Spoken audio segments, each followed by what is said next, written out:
Hello Gundam fans, this is Gotbot, and today we're going to be looking at the mega-sized 1-48 Gundam. Now usually this isn't really my wheelhouse. I mostly review high grades. It's what I mostly build, it's what I'm mostly comfortable with. But I figured to venture into something new, and since this is essentially a high grade, it wouldn't be that different. Now let's get on with the scaling by comparing it with the 1-144 high grade revive. As you can see, it barely even meets its shins, not even past the kneecap. The master grade, on the other end, does, but barely past the kneecap. Next, we're going to be looking at the Psycho Gundam, which does meet its torso, albeit barely with the head and shoulders. And this is one of the biggest models I have. Finally, we're going to be looking at the perfect grade Zaku 2, which doesn't even go past its shoulders. Just goes to show how giant this model is, clocking in at 370 millimeters and almost 15 inches. Now, enough on how big he is compared to others. Let's look at his articulation, starting with his head.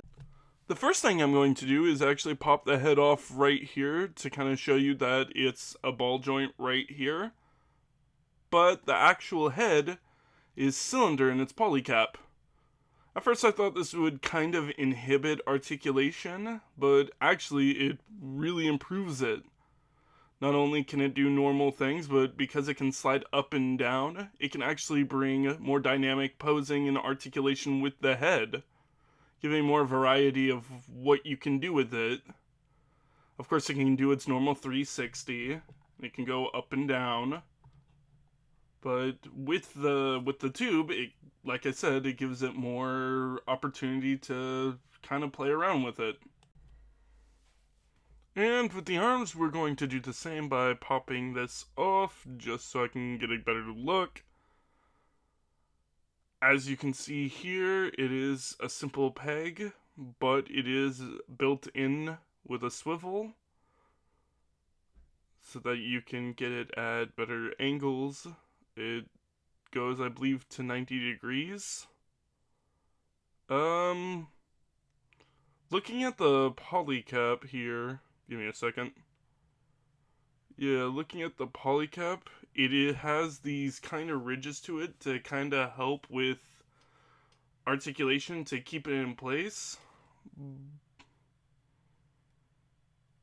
But as you can see here, it does have a little bit of a problem in which it has been wearing out, and friction has started to put wear on it. The arms go 90 degrees, as you can see. It feels good, but like I said, some of these polycaps have me kind of worried. The hands on the other end feel nice and don't really have that worry because they're just playing on a ball joint. Yeah. Like I said, it doesn't have the same effect where I'm just constantly stressing that every time I move it, I'm giving it a little bit of wear. It's giving me a little bit of problems already. It's not like horribly loose, but there are some problems in which I'm probably going to see more looseness as I articulate it and as I go on, just because of how quickly the wear is. But let's get on with the torso. And as you can see here, it's just a simple peg and a simple cylinder polycap, kind of like the one for the head, which doesn't leave a lot for articulation. I can move it a little bit back and forth and up and down, but nothing too crazy. Next, we're going on to the skirt plate. Standard up and down, kind of jiggle it around.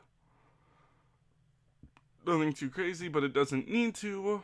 With the side skirt plate, it goes up and down.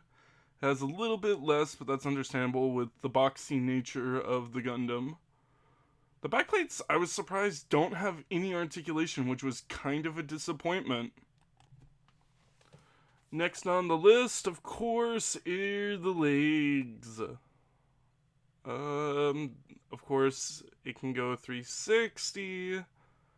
It can go out a bit.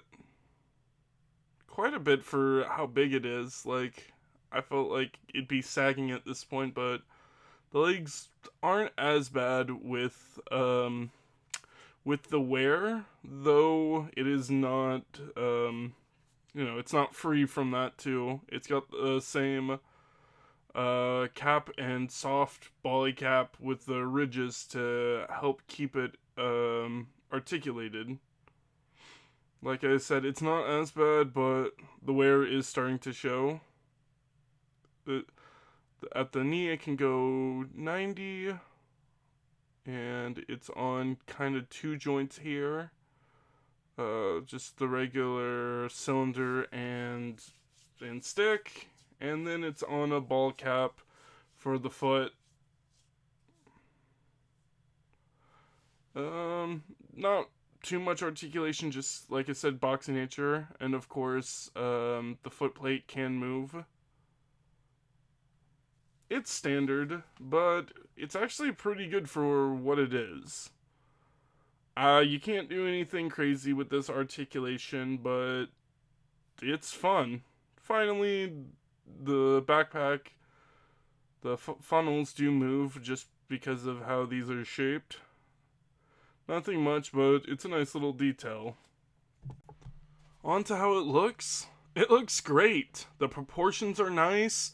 The colors are great. There's so many great lines and little nooks for panel lining that I think are great. I like it. What I don't like is so many armor gaps and so many pieces that have lines through them.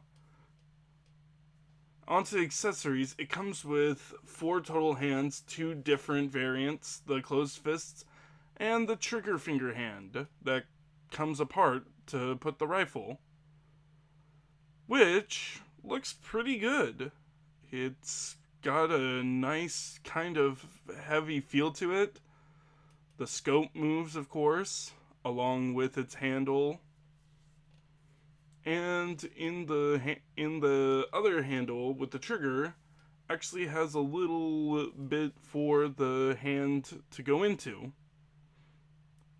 Usually, it can be kind of hit or miss with rifles how they feel in the hands, but this, it fits perfectly in with the prong.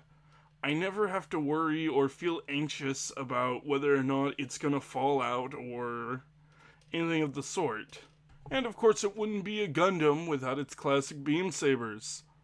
This is a pretty nice looking one, and it comes with a pretty nice clear plastic beam. Not gonna lie, I had a lot of fun building it. I waved around like it was a conductor's stick. And just like the beam rifle, it holds in really well with the prongs.